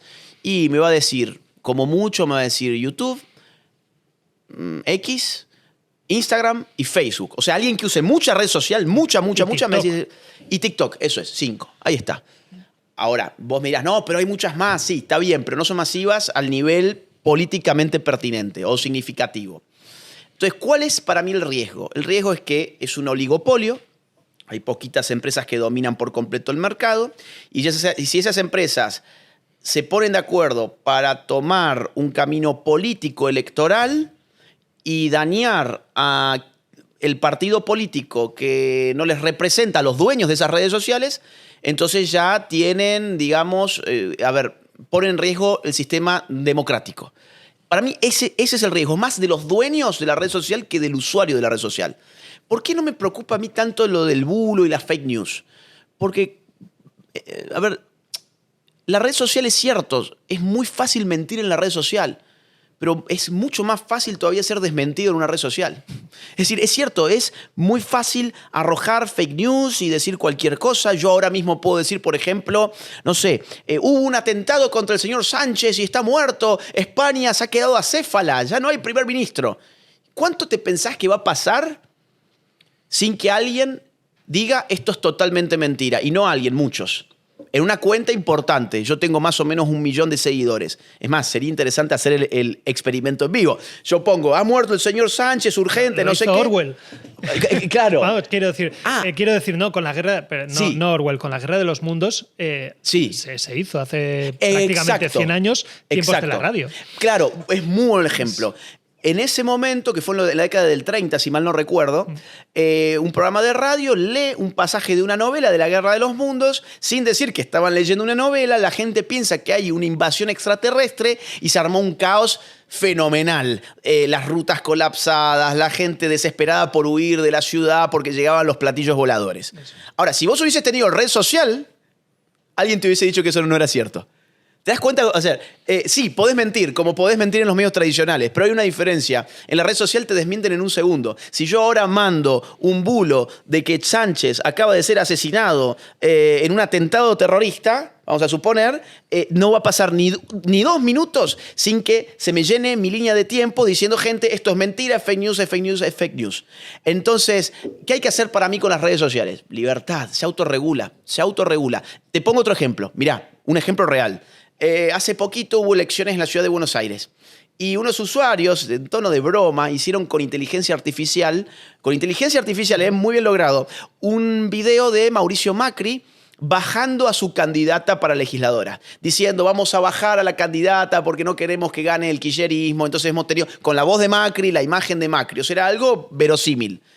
¿Cuánto te pensás que duró esa mentira en la red social? No llegó ni a 5 minutos. De inmediato todo el mundo ponía, este es un video falso, es un video falso. Entonces, ¿tuvo impacto electoral? Ninguno. Ahora, ¿qué sí puede tener impacto electoral? Lo que te dije antes. Son muy pocas las redes sociales que la gente usa. Si los dueños de las redes sociales se ponen de acuerdo y dicen, mira, vamos a apoyar esta línea política, pues se acabó la alternativa.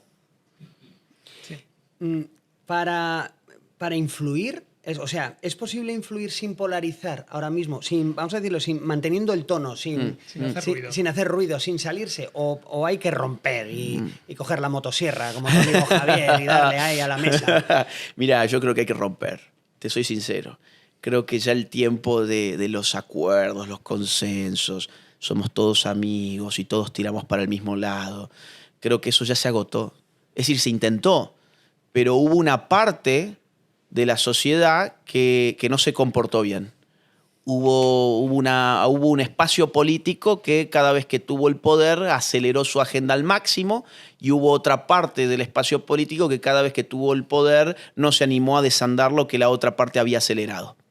Entonces, en esa clave, lo que a mi juicio toca ahora es romper. O sea, decir, oigan, ya está, no podemos acordar, digamos, un camino común con ustedes porque es que no lo tenemos, y es que cada vez que lo hemos hecho nos han traicionado.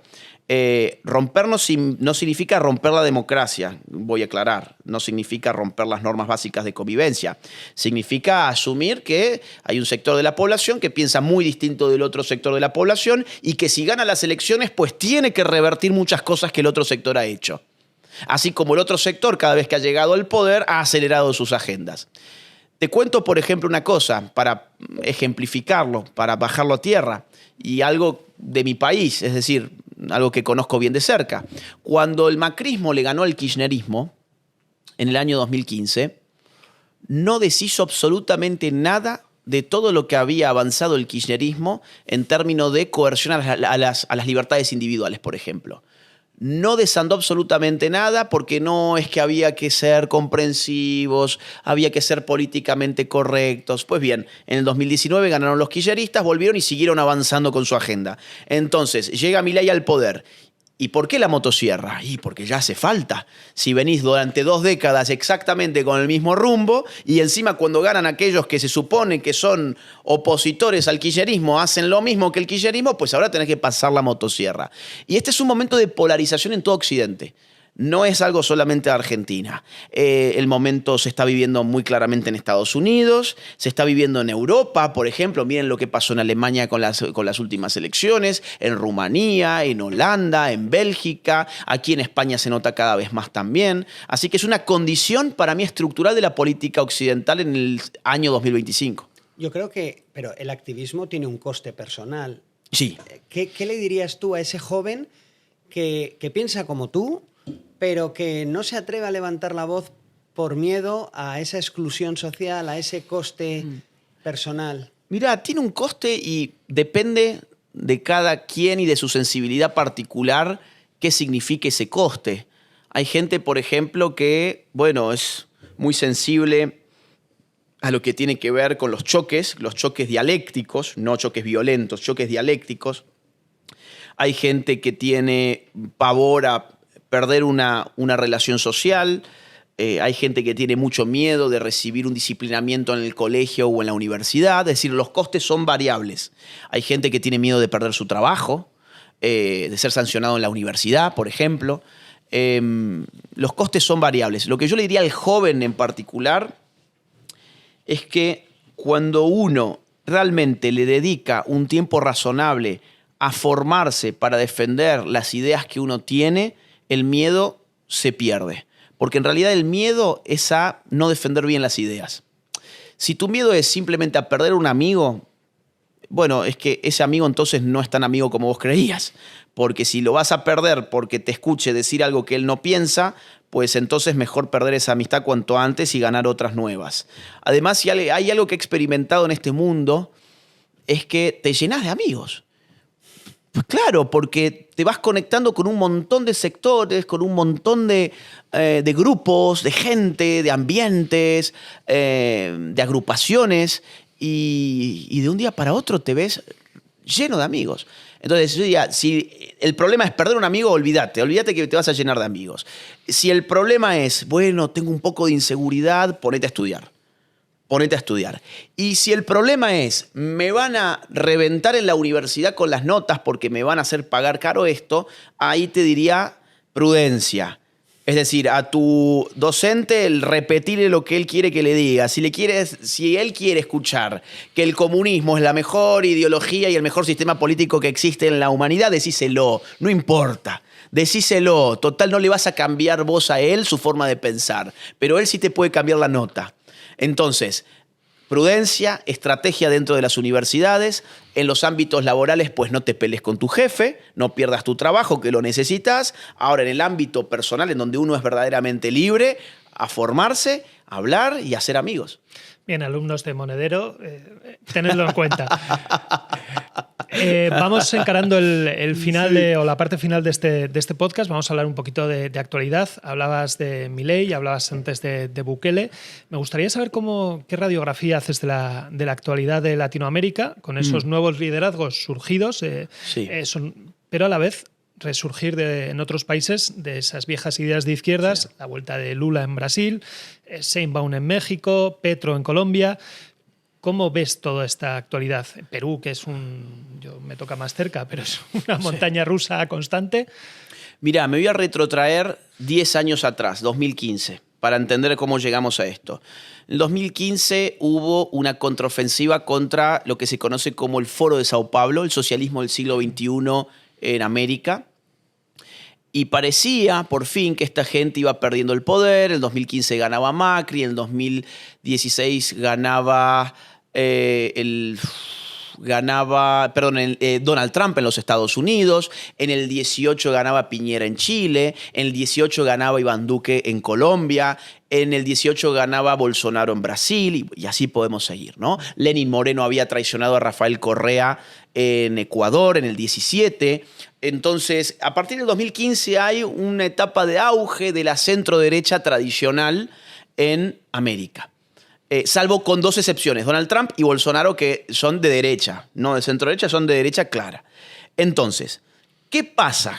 En el año 2019 viene a su vez una nueva contraofensiva por izquierda.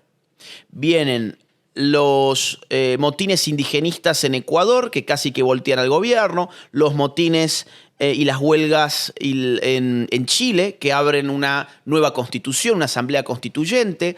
Va a ganar al año siguiente Boric las elecciones chilenas, va a ganar al año siguiente Gustavo Petro en Colombia, va a ganar Pedro Castillo en Perú. Pronto va a volver también Lula da Silva a Brasil, como bien dijiste. López Obrador va a estar en el poder de México desde el 18 y hace poco habrá ganado su sucesora Claudia Sheinbaum. ¿Cuándo hay un punto de inflexión? Hay un punto de inflexión en el año 2023, en noviembre, con la segunda vuelta argentina con Milei. Gana Milei en Argentina. En febrero del 24 gana de nuevo Bukele, pero ahora con 85% de los votos en El Salvador. Y luego va a ganar Trump en los Estados Unidos. Ahí tenés claramente una tendencia y además esperamos ya para finales de este año, ahí llegué al presente, esperamos para finales de este año, 2025, elecciones en Chile, que las encuestas anticipan que la derecha tiene muchas chances de ganar. Y esperamos para el año que viene, 2026, elecciones en Perú y en Colombia. Y las encuestas también parecen arrimar la posibilidad de que la derecha gane en estos países. Con lo cual, bueno, y acaba de ganar, la centro-derecha en Ecuador con Noboa. Con lo cual, ¿qué estamos viendo? Una contraofensiva que viene más por derecha que por centro-derecha, a diferencia de la contraofensiva del 2015 que venía más por centro-derecha que por derecha. Así que las expectativas son buenas y en América hay mucha esperanza. ¿Venezuela está perdido? ¡Qué pregunta! Al corto y al mediano plazo creo que sí. Porque ¿sabes qué pasa? Responder esa pregunta implica pensar en qué salida hay. Y a mí solo se me ocurren 3 salidas objetivas, realistas. Una, invasión externa. Ahora, no la va a haber. Si no han sacado los Castro del poder desde 1959 en Cuba, ¿por qué irán a sacar algo mucho más nuevo como es el chavismo de Venezuela? Mucho menos en el siglo XXI, donde invadir a otro país, encima un país que está tan protegido por China, por Irán, por Rusia, muy difícil. Invasión externa, descartado. La otra es una revolución popular. Vos fíjate que también te estoy hablando del uso de la fuerza. Acá no se van a ir sin el uso de la fuerza. Por eso digo, realista significa uso de la fuerza. Lo otro, la idea de que, no sé, Dios le va a mandar un mensaje a Maduro y Maduro entonces va a recapacitar. O si mandás un ejército de monjas a... No, eso no va... no va. A ver, esa gente sale muerta. ¿De acuerdo? Así de simple. No hay otra posibilidad. ¿Por qué? Porque si no sale muerta, sale presa. Y esa gente no va a ir presa. La idea de ellos van a abrir las urnas y entonces les vas a agarrar democráticamente y entonces van a volver a su casa a vivir en paz. No, esos tipos salen del poder y van a la cárcel porque están acusados por delitos de lesa humanidad. Entonces, los tenés que sacar muertos. Esto es una realidad muy cruda, evidentemente. Ay, pero qué malo que es Agustín. No, no es malo, es realismo político. La otra posibilidad es revolución popular. Ahora, esta gente, lamentablemente, cada vez que se ha levantado en un intento de revolución, ha sido masacrada. El régimen no ha ahorrado balas, ni torturas, ni exilios. Ha destrozado a cualquiera que se ha levantado y esta gente ya aprendió. Montesquieu, un filósofo político del siglo XVIII, decía que el principio psicológico de las tiranías o de los despotismos, como él le llamaba, era el temor. O sea, para gobernar siendo un tirano, uno tiene que cumplir un solo requisito: generar mucho miedo. Eso es lo que ha generado Nicolás Maduro en la población venezolana, y la gente que podía resistir se dio cuenta que lo iban a matar y ¿qué hizo? Se fue del país. Entonces quedó allí mucha gente que ni siquiera tiene la energía para hacerlo. Revolución popular, descartado al corto y al mediano plazo. ¿Qué opción te queda? Bueno, la otra opción es la que se barajó hace algunos meses, que era la de mercenarios. Es decir, un escuadrón o un grupo, una élite de mercenarios que vayan y disparen a donde tienen que disparar. Esta posibilidad me parece un poquito más factible que las otras dos. Ahora, hay un problema. Yo no, quiero decir, no soy un experto en estas cuestiones, pero hasta donde llego a ver, la recompensa no es alta. La recompensa que da Estados Unidos no es alta, porque vos tenés que pagar esa recompensa para un grupo calificado de personas que van a ir a exponer su vida para sacar en un cajón a los tiranos. Y está visto que es vulnerable el sistema. Fíjate, por ejemplo, con la Embajada Argentina. Hace pocos meses, en una operación magnífica de inteligencia, se logró sustraer a rehenes que tenía la dictadura desde hacía meses. Si vos podés sustraer esos rehenes, es que entonces la inteligencia chavista no es tan invulnerable como uno cree. ¿Por qué no podés hacer otra cosa más allá de sacar rehenes? ¿Te das cuenta? Bueno, quizás Estados Unidos tendría que aumentar bastante más cuál es el precio de la cabeza de tanto Nicolás Maduro como de Diosdado Cabello y de la cúpula. No sé, como te digo, verás que ninguna de las 3 posibilidades me termina de convencer por distintos asuntos y por eso mi respuesta es, lamentablemente, creo que al mediano y al corto plazo esto no tiene mucha salida. Estados Unidos ha dado ahora un paso marcando o prohibiendo el acceso al país Estados Unidos en la lista de los países tachados en lista negra a los venezolanos, cosa que amigos y clientes nuestros venezolanos decían que claro, que al final eso no perjudica al régimen, sino que lo que le da al régimen es alas para decir, mira qué malos son los yanquis que nos están poniendo y le está poniendo en eso. Sí, coincido. O sea, a veces se toman decisiones que uno piensa que tienen sentido común y tienen lógica, pero al final el tiro sale por la culata. Hemos estado hablando de Iberoamérica, hemos tocado México. Claudia Sheinbaum ha resurgido, ha vuelto a resucitar, la leyenda más negra de la colonización española. ¿Qué opinión te merece? ¿Crees que esto busca polarizar todavía más?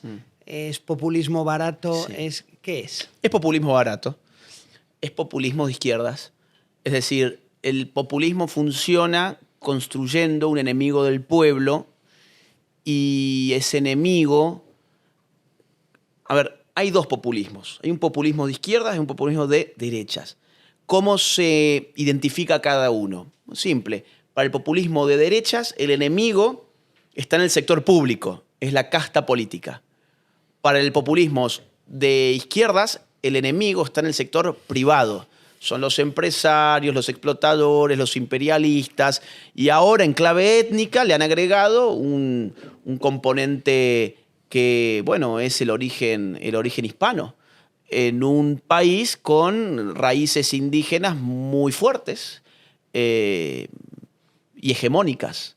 Entonces, ¿qué han hecho? Han dicho, bueno, a ver con quién podemos dialectizar, con quién podemos emprender una guerra ideológica, y allí han resucitado como farsa, ¿no? Como farsa, no como tragedia, sino como farsa, el argumento indigenista. Yo no le daría mucha más importancia que esa. Es para la tribuna, es circo, y aún así Sheinbaum tiene una popularidad muy importante. O sea, no es Petro, no es Boric, es bastante más consistente que el resto de sus pares en el socialismo hispanoamericano. Cruzamos el charco, ahora nos toca meternos en el charco de España, Sí. que tenemos charco, pero ha habido gente que ha comprado ese discurso. Aquí la izquierda también, Sí. Podemos, Sumar, el 12 de octubre lo reivindican como lo mismo, es decir, ¿qué se busca? Y bueno, porque la izquierda en su versión woke, que es la que predomina acá en España, apuesta por el autoflagelo, ¿no? O sea, todo lo propio está maldito. Nuestra religión es una basura, nuestra historia es un genocidio, es colonialismo, es imperialismo, nuestras familias son heteropatriarcales, nuestro sistema es neoliberal. O sea, siempre todo lo nuestro hay que hacerlo añicos. Ese es el signo de las izquierdas en los países avanzados. En los países en vías de desarrollo, como se les dice políticamente correcto, ¿no? Como pueden ser los hispanoamericanos, tenés que buscarle un enemigo afuera. Pero afuera el enemigo se busca adentro. Y muchas veces es uno mismo, ¿no? De todas formas, creo que el PSOE, que es el que avanza políticamente este tipo de discursos, junto con otros partidos menores, por supuesto, creo que está dando manotazos de ahogado en estos momentos y creo que tienen los días contados. O sea, por lo menos, tiene creo que 2 años más por delante, ¿no? Y creo que serán sus últimos 2 años, como mucho, si es que no caen antes. La cantidad de casos de corrupción, que la mujer, que el hermano, que el ministro, que el otro, que el diputado. Bueno, es decir, están por el suelo. ¿Y qué lo sostiene? Su pacto con los terroristas, sus pactos con los independentistas. Eso es todo lo que lo sostiene. Entonces están agarrándose de un hilito, creo que van a venir cambios pronto en España. La factura además va a salir mucho más caro, porque luego cuanto más ahogado, cuanto más sube el nivel del agua para el PSOE, Sí. más cara va a salir la cuerda de todos estos socios independentistas que le quieran echar. Y Sí. eso lo vamos a pagar todos. Sí, pero por otro lado, a veces aplica la lógica de cuanto peor, mejor. Es decir, cuanto más se hunda esta gente, más legitimidad van a tener los que vienen para hacer lo que hay que hacer. No habría hoy un Milei en Argentina si no hubiéramos tenido el desastre de Alberto Fernández y Cristina Kirchner. No habría de nuevo un Trump en Estados Unidos si no hubiese habido un desastre con el gobierno de Biden. Entonces simplemente hay que dejar que hagan, lamentablemente, porque es lamentable, que rompan todo lo que hay que romper, pero después vendremos los que tenemos que arreglarlo y no nos van a poder decir nada cuando arreglemos porque vamos a estar arreglando todo lo que ellos destruyeron. Entonces, dejemos que exploten por los aires. ¿Hay un Milei en España? Bueno, te habrás dado cuenta por cosas que dije anteriormente que tengo mucha simpatía yo por Santiago Abascal y por Vox. Y te voy a decir por qué tengo simpatía. Yo en el año 2018 fui a dar una conferencia a Murcia en un hotel y curiosamente en ese mismo hotel a la tarde hablaba Santiago Abascal en un meeting con Vox. Y entonces, bueno, llegaron unos grupos de izquierdas y destruyeron todos los vidrios del hotel. Yo decía, ¿pero qué está pasando acá? ¿Nos vienen a tirar a nosotros por mi conferencia? Porque ya fue durante la conferencia. Pero claro, ahí me explicaron, no es por tu conferencia, en realidad es porque dentro de 1 hora está ahí Abascal, es un atentado contra Vox. Y dije, quiero ir a verlo. Entonces, mirá, me acuerdo que le escribí un mensaje de interno por Twitter, en ese momento era Twitter, y le dije, mirá, estoy dando una conferencia en este hotel, o sea, no lo conocía él personalmente, y me dijo, sí, vení, entrá, te puse en una lista.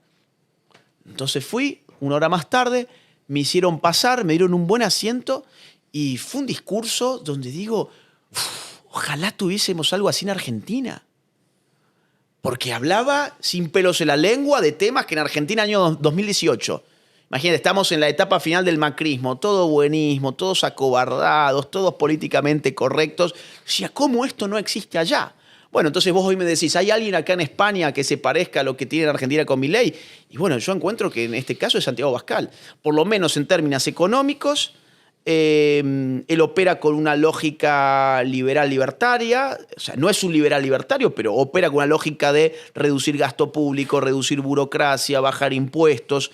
En temas culturales, por ejemplo, es conservador, está en contra del aborto, está en contra de la ideología de género, está en contra de la agenda woke, y en términos de lo que nosotros llamamos globalismo, bueno, está en contra de temas como Agenda 2030, Agenda 2045, Foro de Davos. Entonces, estos son los puntos que también caracterizan al proyecto Milei. Por eso Milei es tan amigo también de Abascal. Es decir, no es un análisis en el aire que estoy haciendo, es que Milei es muy amigo de Abascal y Abascal lo es de Milei porque tienen, digamos, no son lo mismo, evidentemente, pero tienen muchos puntos en común. Lo que pasa es que Vox también ha sufrido una mutación en los últimos años, ¿no? No sé si tú lo has experimentado o lo has observado. Por la salida de Iván, decís. Por la salida de Iván, por la salida de otros pesos y por una mutación igual menos liberal y más conservadora de su mensaje. No sé si hay cierta descomposición también en Vox o es simplemente una mutación.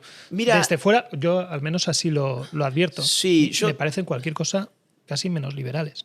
Bueno, a ver, según en qué sentido, porque, por ejemplo, insisto, con la idea del Estado, hasta donde yo he escuchado y he visto y he ido a conferencias suyas y, en fin, a mítines, he estado en el Viva, por ejemplo, en el Viva 24 y en el Viva 22, en general había un discurso de reduzcamos el Estado, bajemos impuestos, descomprimamos la burocracia. O sea, desde ese punto de vista, la concepción del Estado, es cierto, no son libertarios, no son liberales libertarios, pero sí tiene una tendencia hacia decir la idea del Estado gigante es un problema, hay que descomprimirlo. Ahora, lo de la salida de Iván, yo he escuchado que ha generado una especie de ausencia de un espacio liberal dentro de Vox, pero al mismo tiempo, con el protagonismo de Milei en Argentina, yo creo que Vox ha tomado nota de varias cosas del discurso de Javier. De hecho, por ejemplo, el que cerró Viva 24 fue Milei.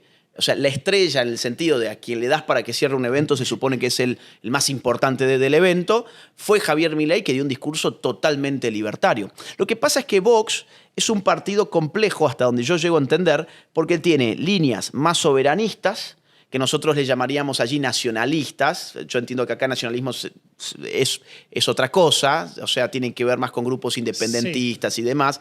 Vamos a decir soberanistas, tienen líneas más conservadoras que están con temas pro vida o con temas de tipo cultural. Y después tenías una línea más política, donde, bueno, ahí el asunto estaba por verse y ojalá que se decante, insisto, hacia una visión cada vez más libertaria y que se tome nota del fenómeno Milei, que además fue emulado por Musk, que veremos si Trump lo aplica en Estados Unidos o no, pero que es la idea de achiquemos un poquito el Estado. ¿Y el fenómeno Alvise?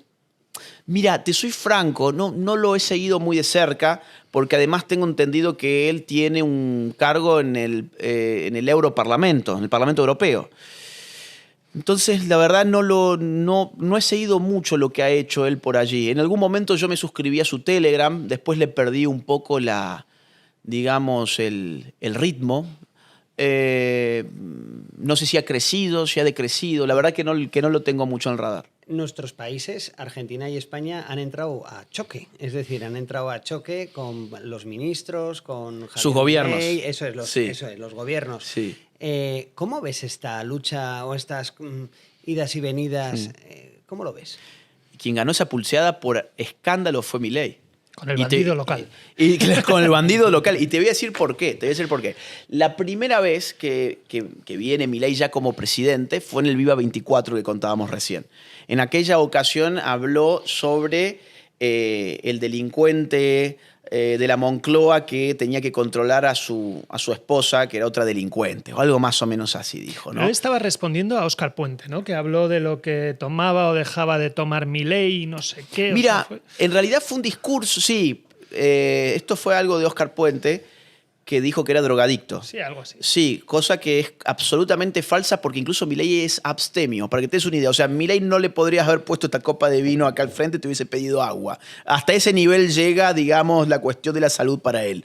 Pero en esa ocasión el escándalo no fue por Óscar Puente, fue por Begoña. Porque Milei tenía el discurso que estaba escrito y en un momento se sale del discurso, levanta los ojos, se saca los anteojos y le habla directamente a Sánchez en referencia a su esposa justo cuando el tema era un boom. Entonces, ¿qué pasa? La embajada española se retira de Argentina por órdenes de Sánchez, justamente, y Argentina no hace nada. Y la embajada española regresa de nuevo a Argentina algunos días más tarde. Es decir, jugaron a que estoy muy ofendido, a ver cuándo me venís a pedir perdón. Milei no dijo absolutamente nada, es más, ratificó todo lo dicho, le daba retweet a todos los tweets donde la gente celebraba lo dicho, o sea, no bajó ni siquiera las armas y tuvieron que reincorporar la embajada española en Argentina. Pero, además, hace muy pocos días en realidad, en Madrid se dio el Madrid Economic Forum, donde cerró también el evento Javier Milei y se refirió al bandido local, Y esta vez ya el bandido local decidió ni siquiera sumarse a la lucha, ni siquiera contestar, porque, bueno, insisto con lo que te dije anteriormente, Milei le ganó la pulseada por afano. Esto nos separa a los gobiernos de ambos países. Lo que une a la actualidad de ambos países son los titulares sobre corrupción. Aquí tenemos a Santos Cerdán, a Ábalos, al hermano, a la esposa, al fiscal, a Koldo, a todo el mundo. En Argentina está en los titulares estas semanas o estos días Cristina Kirchner, que le cuenta las horas para ingresar en prisión o al menos en prisión domiciliaria, ¿no? Sí, bueno, ella ¿Cómo va a impactar todo esto en la... Por una parte, en la política que haga Milei y por otra parte, en el peronismo y en la política en general en Argentina? Mira, para que la gente de aquí de España conozca bien el tema, porque seguramente si leen El País o ese tipo de diarios les van a decir cualquier cosa. La señora de Kirchner fue condenada en 2 instancias, recurrió a la Corte Suprema y la Corte Suprema dijo, aquí no hay nada que hacer, usted está condenada, ¿de acuerdo? O sea, esto se llama cosa juzgada. Esto duró 9 años. Intervinieron en total 14 jueces.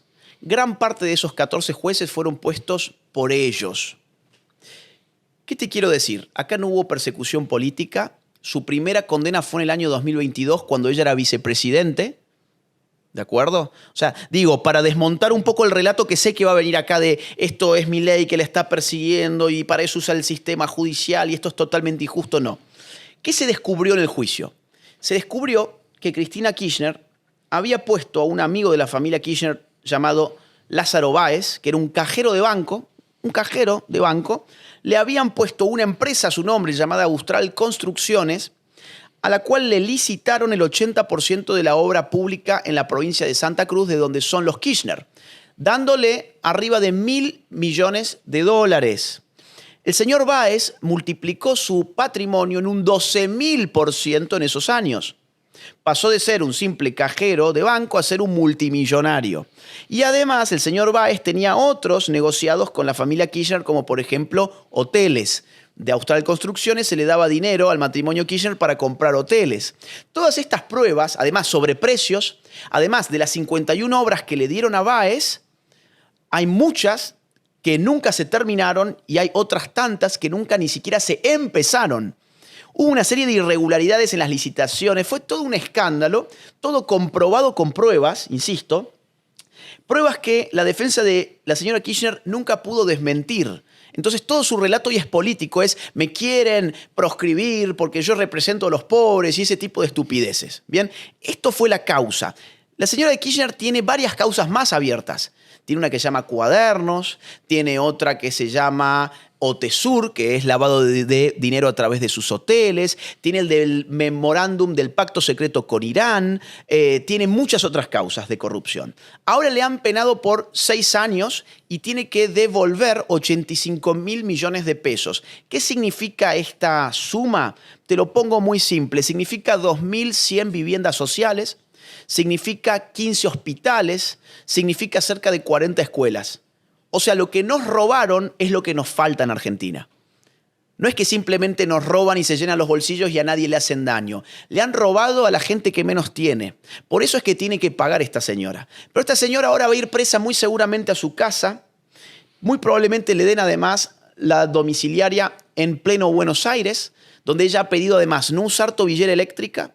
Ha pedido que le dejen salir al balcón. ¿Para qué? Para agitar a las masas que le van a ir a hacer la fiesta todos los días. Y recibir todo tipo de visitas. O sea, básicamente, esta señora va a estar más libre que nosotros en la pandemia. ¿De acuerdo? Es trágico, es lamentable, pero es lo que es. Hay un estudio de 2 economistas de CONICET, que es la institución científica del Estado argentino, que hace algunos años hicieron un cálculo económico de cuánto dinero representaba el daño de la corrupción kirchnerista para el Estado argentino. El número es 36.000 millones de dólares. 36.000 millones de dólares es el daño económico que han provocado los gobiernos kirchneristas al erario público. Es una locura. Imagínate que el préstamo del FMI, que se celebró tanto hace poco, era de 20.000 millones de dólares. Entonces, ojalá que esta señora realmente cumpla la prisión, ojalá que nadie llegue a indultarla, y el impacto político está por verse, que era el punto que me habías preguntado. Porque acá hay 2 corrientes de interpretación. Una optimista y otra pesimista. La optimista que dice, este es el final del kirchnerismo, ahora el peronismo podrá renovarse, pero se van a matar entre ellos para ver quién sube a la cabeza del movimiento peronista. Esta señora, además, va a ver cómo pierde el control de la calle porque las turbas y toda la chusma que va a celebrarle allí va a ir reduciendo su tamaño.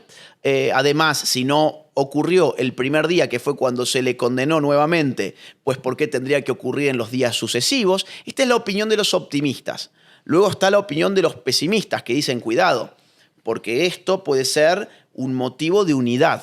Puede ser precisamente lo que faltaba para cohesionar a una oposición peronista que estaba fracturada y fragmentada por todos lados. Y cuidado, porque aquí quien vaya a la candidatura del 2027 puede enarbolar una bandera de unidad llamada indulto. ¿Para qué? Para liberarla a la corrupta. Entonces, están las 2 alternativas, ustedes tomen la que más les guste. A la izquierda se le perdona más. Obvio, a la izquierda se le ha perdonado todo. Todo. Pero te voy a decir por qué. La izquierda tiene, y sobre todo la izquierda peronista, el peronismo en general, déjame hablar solo con categoría argentina, porque si no sería mucho más complejo hacia afuera. El peronismo, que no es puramente de izquierdas, pero giró hacia la izquierda con el kirchnerismo, el peronismo es un movimiento cuyo adherente tiene un muy bajo sentido moral y un muy alto componente emocional. Cuando derrocaron a Perón en una revolución que se llamó Revolución Libertadora, los militares que tomaron el poder hicieron una campaña donde le mostraban al pueblo las joyas, las alhajas, los lujos en los que vivía Perón con su mujer, las propiedades. ¿Y sabés cuál era el cántico de la época de los peronistas? Perdón la expresión, pero así era el canto.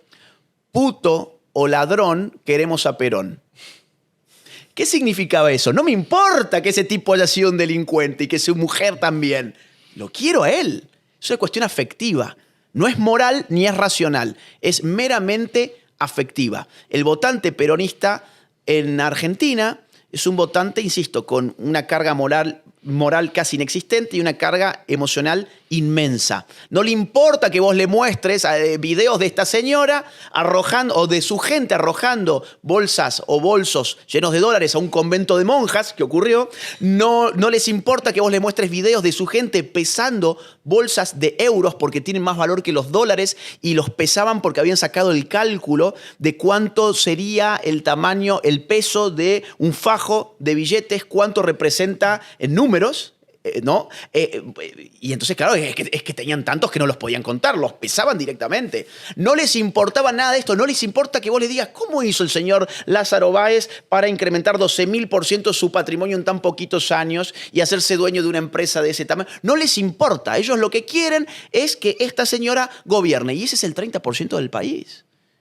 Ese es el 30% del país. Así que es una situación bien compleja, bien complicada. No se resuelve ni moralmente ni racionalmente, porque es un mero sentimiento. Es casi futbolístico el asunto para ellos. Yo creo que España y Argentina somos hermanos, es decir, tenemos mucho en común, y ahora estamos teniendo mucho de lo que estás diciendo por lo que estamos viendo, ¿no? Yo te quería preguntar, ¿cómo lo has visto comunicativa y políticamente la reciente intervención de Pedro Sánchez tras, vamos a decirlo así, la cazada a Santos Cerdán, que le han cogido con las grabaciones y con todo eso? Esa sensación lastimera. ¿Qué busca? ¿Ganar tiempo? Mira, para mí es como un gato. O sea, vos lo podés tirar de donde sea y siempre cae parado. Es como un gato. Yo lo veíamos hace algunos meses diciendo que iba a dimitir, que él estaba solo, encerrado, pensando en su renuncia porque le habían acusado a su mujer y no sé qué. Son todos actos. O sea, esto es una puesta en escena. A ese señor hay que darle el Oscar. Pero en serio digo, hay que darle un buen premio. El premio de los premios a la actuación. Es mejor que DiCaprio, mejor que De Niro. Es un actor fenomenal. Yo espero que para bien de la humanidad y especialmente de los españoles abandone la política y se mete en Hollywood, porque ahí le va a ir seguramente hasta mejor. Y hablando en serio, no, a ver, es más de lo mismo. Es parecido a Argentina en cuanto a que hay un núcleo duro que no se mueve. Le podés poner un video de Sánchez manejando una red de, no sé, una red de... No quiero usar una palabra que sé que nos va a censurar. Una red de PDF... y no va a pasar nada. Vos le podés poner un video de Sánchez torturando a un ser humano y no les va a cambiar el voto. ¿El socialismo español está derivando en peronismo? Bueno, sí, porque... Tal como lo cuentas, veo muchas similitudes. Y claro, porque ¿sabés qué pasa?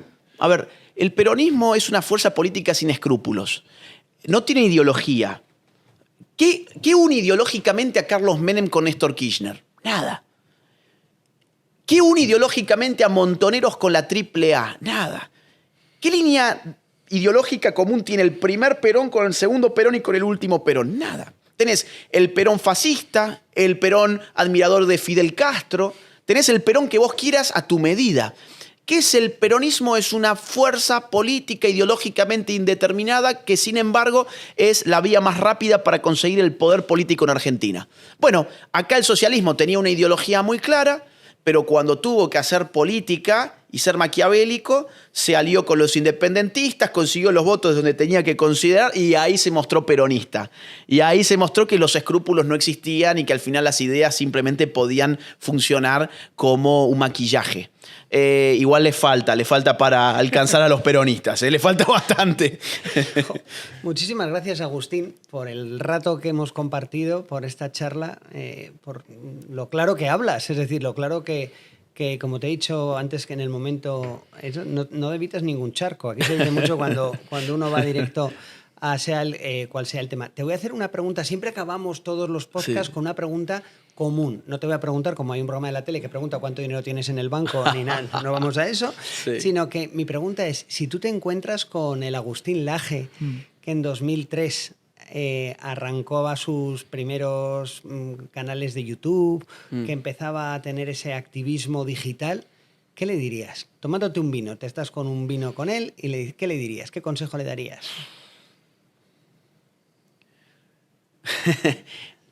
Mira, Probablemente que actualice su instrumental de cámaras y de micrófonos antes de lo que lo hizo. Por ejemplo, que se actualice tecnológicamente antes de lo que lo hizo. Y nada, que se divierta con estas cosas. Al final, vuelvo a algo que vos dijiste hace un rato, esto tiene costos. Tiene costos para la salud. El estrés te trae bastantes problemas de salud. Pero hay que aprender a disfrutarlo. Y hay muchos problemas que van surgiendo que no ves dónde está la luz al final del túnel, pero al final siempre aparece. Entonces lo que diría es, mira, van a venir muchos problemas. Te van a hackear, te van a amenazar de muerte, te van a censurar en las redes sociales, te van a inventar cosas, pero al final siempre hay. Te van a desfinanciar. A mí me han hecho daños económicos. Una vez, por ejemplo, en Patreon, que es una red de financiamiento, me congelaron todos los fondos porque dijeron que no les gustaba un video que yo había publicado en YouTube. Imagínate, a ese nivel. O sea, hay daños económicos que a veces son fuertes, pero bueno, al final las cosas siempre salen bien cuando uno lo hace con honestidad, con humildad y con entrega por lo que uno cree, por una buena causa. Muchas gracias, Agustín. Muchas gracias por el tiempo, por dedicarnos este ratito. Ha sido un gusto para mí. Este ratito que ha sido el podcast, el episodio más largo que hemos tenido en esta temporada. El que más público ha venido, que aquí tenemos gente escondida detrás, pero que han venido cuando han oído que... Y que yo me estaría 1 hora y media charlando. Mirá, se me fue muy rápido, ¿eh? La verdad que no sé ni cuánto hemos estado, pero ha sido un gusto, ha sido muy grato. Wow. Exactamente. Bueno, ojalá que la gente no solamente lo mire, sino que lo difunda también. Sí, eso es lo que es. Nosotros nos lo hemos pasado muy bien, lo que dices, con esta aventura del podcast. Y tener gente como tú, pues nos hace que cojamos fuerza también para seguir avanzando. Muchas gracias y, por supuesto, gracias a vosotros que una vez más estáis ahí, y gracias a José Félix, a Pablo y a todo el grupo de Bodegas JF Arriezu que se han sumado a esta iniciativa de estos locos de crear un podcast. Buenísimo el vino, además, ¿eh? Hoy brindamos además con esperanza, que yo creo que es lo que hace falta en todos nuestros países. Sí. Y eso, muchísimas gracias. A ustedes, gracias. Gracias. Has escuchado Vino para charlar, un podcast de Aldabea Comunicación con el apoyo de Bodegas JF Arriezu. Recuerda darle a me gusta, suscribirte al canal y compartirlo.